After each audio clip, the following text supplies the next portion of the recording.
Hi friends, welcome to my channel Sanhi kitchen. Karthika Puranamu 7వ అధ్యాయము శివకేశవార్చన విధులు. వశిష్ఠ మహాముని ఇట్లు చెప్పుచున్నారు. ఓ జనక మహారాజా, వినుము. కార్తీక మహత్యము ఇంకా చెప్పెదను. ప్రసన్న చిత్తుడివై వినుము. కార్తీక మాసమందు ఎవరు కమలముల చేత పద్మాపత్రాయతాక్షుడైనటువంటి శ్రీహరిని పూజింతురో వారి ఇంట పద్మవాసిని అయిన లక్ష్మీదేవి నిత్యము నివాసము చేయను. ఈ మాసములో భక్తితో తులసీ దళములతోనూ జాతి పుష్పములైన జాజి, మందార, పున్నాక, చెంపక ఇత్యాదులతోనూ శ్రీహరిని పూజించువాడు తిరిగి భూమి మీద జన్మించడు. ఈ మాసమున మారేడు దళములతో సర్వవ్యాపకుడైన శ్రీహరిని పూజించువాడు తిరిగి భూమి మీద జన్మించడు. కార్తీక మాసమందు భక్తితో పండ్లను దానమిచ్చిన వాని పాపములు సూర్యోదయము కాగానే చీకటి తొలగినట్లు నశించును. ఉసిరిక కాయలతో ఉన్న ఉసిరి చెట్టు క్రింద శ్రీహరిని పూజించువాణిని యముడు చూడడానికి కూడా శక్తి కలిగి ఉండడు. కార్తీక మాసమున తులసీ దళములతో సాలగ్రామమును పూజించువాడు ధన్యుడగును. దానిలో సందేహమే లేదు. కార్తీక మాసమందు బ్రాహ్మణులతో కూడా వనభోజనం ఆచరించువాణి మహాపాతకములన్నీ నశించును. బ్రాహ్మణులతో కూడి ఉసిరి చెట్టు దగ్గర సాలగ్రామమును పూజించేవాడు వైకుంఠమునకు పోయి అక్కడ విష్ణుపదమొందెను. కార్తీక మాసములో భక్తితో శ్రీహరి ఆలయమును మామిడి ఆకులతో తోరణము కట్టిన వానికి మోక్షము దొరుకును.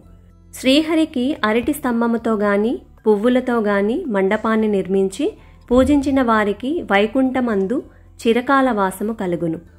ఈ కార్తీక మాసమందు ఒక్కసారైనా హరిముందు సాష్టాంగ ప్రణామము చేసిన వారు పాపముక్తులై అశ్వమేధయాగ ఫలాన్ని పొందెదరు. హరి ఎదుట జపము, హోమము, దేవతార్చనము చేయడం వలన పితృగణములతో సహా వైకుంఠానికి పోదురు.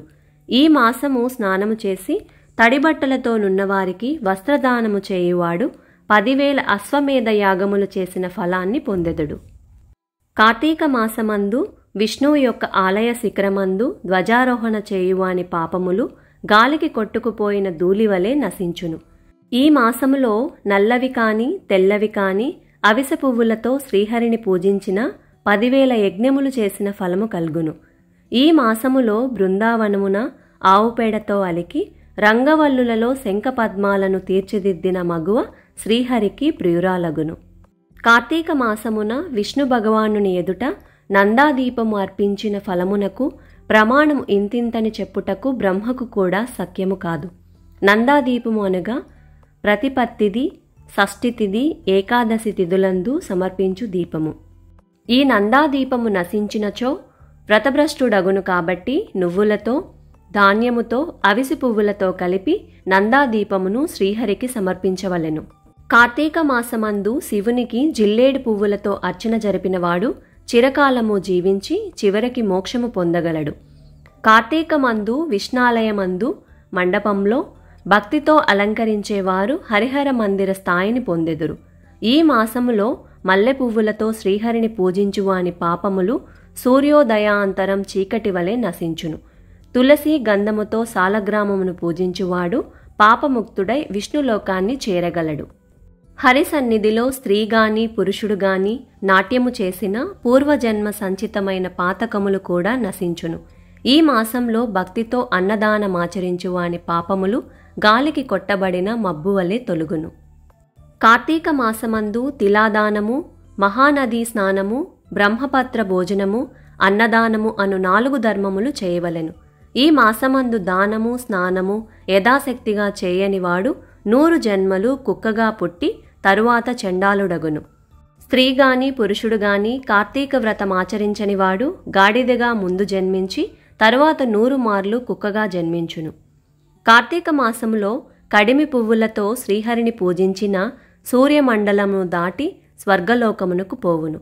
మొగలి పువ్వులతో పూజించిన వాడు 7 జన్మలు వేదాంగ పారాంగతుడైన బ్రాహ్మణుడై జన్మించును. ఈ మాసములో పద్మములతో శ్రీహరిని పూజించిన సూర్యమండలమందు చిరకాల వాసియగును. అవిసె పువ్వుల మాలను ధరించి శ్రీహరిని అవిసె పువ్వుల మాలిగలతో పూజించేవాడు స్వర్గాధిపత్యాన్ని పొందగలడు. స్త్రీలు మాలల చేతగాని తులసీ దళాల చేతగాని ఈ మాసమందు హరిని పూజించిన పాప విముక్తులై వైకుంఠమును పొందెదరు. ఈ మాసంలో ఆదివారం స్నానం చేసిన మాసమంతా స్నానమాచరించిన పుణ్యము పొందెను. ఈ మాసమున శుక్ల ప్రతిపత్తిది నాడు, పూర్ణిమ నాడు, అమావాస్య నాడు ప్రాతస్నానమాచరించిన అసక్తులు పూర్ణ ఫలము పొందగలరు. అందుకు కూడా శక్తి లేని వారు కార్తీక మాసమందు నెల రోజులు కార్తీక మహత్యమును వింటే స్నానఫలము కలిగి పాపములు నశించును. ఈ మాసములో ఇతరులు సమర్పించిన దీపమును చూసి ఆనందము పొందేవారి పాపములు ఏ సందేహము లేకుండా నశించును. ఈ మాసమందు ఇతరులకు హరిపూజకై త్రికరణ శుద్ధిగా సహాయము చేయువాడు స్వర్గమును పొందును. ఈ మాసంలో భక్తితో గంధపుష్ప ధూపదీపాల చేత హరిని పూజించిన వాడు వైకుంఠాన్ని పొందును. 7వ అధ్యాయం సమాప్తం. వీడియోని లైక్ చేయండి, షేర్ చేయండి. Thank you for watching.